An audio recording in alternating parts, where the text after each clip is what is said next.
Kung sino makakahula kung anong lulutuin ko ngayon, bibigyan ko ng fishball.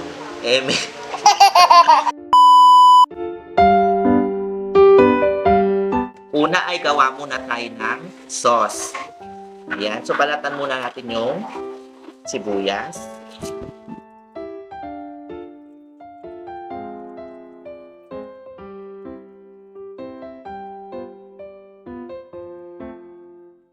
Isunod naman natin itong bawang.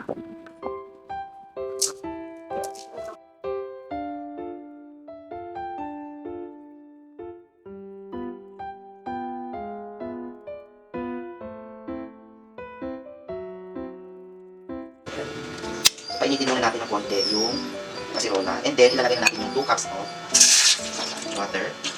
Ayan. Tapos, lalagyan natin ng soy sauce.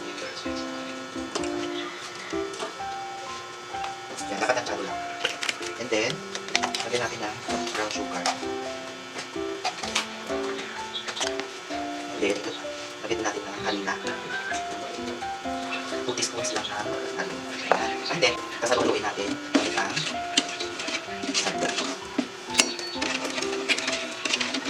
So, after 30 years, tapos na natin lutuin yung sauce. So, ngayon, tikman na natin. Ang init. Sobrang init pa. Perfect. Ngayon at mainit na yung mantika, ilagay na natin itong kikiam. Ayan.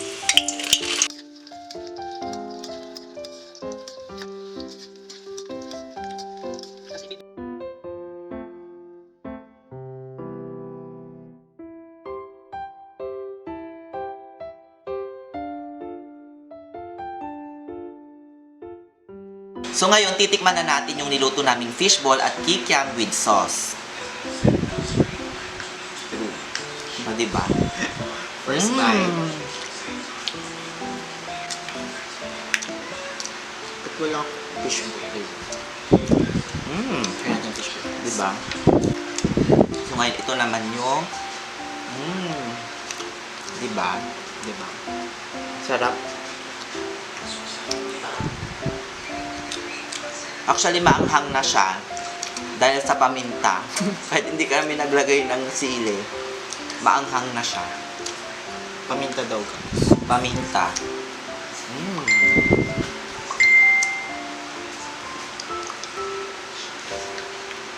Kailan kayo mauubos ko nito, no? Siguro may mga 20. Fan din ba kayo ng sauce na may sukang guys? Yeah. Ako kasi yes. Ako minsan hindi.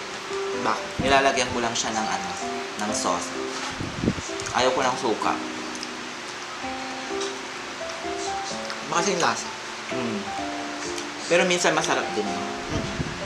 Alam mo, tignan natin.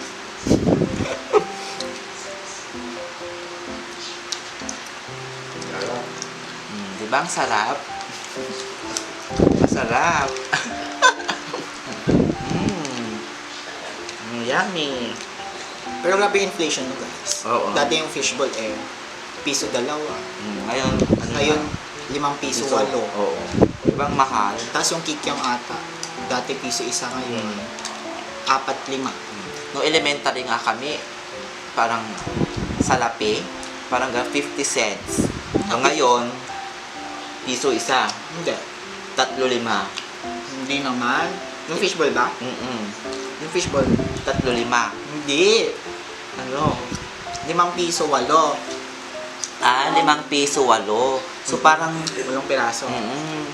pero sa amin noon, 50 cents. Tapos ang kikiam magkano, tapos magkano na ang kikiam ngayon? 5 pesos, 8 pieces. Oo nga.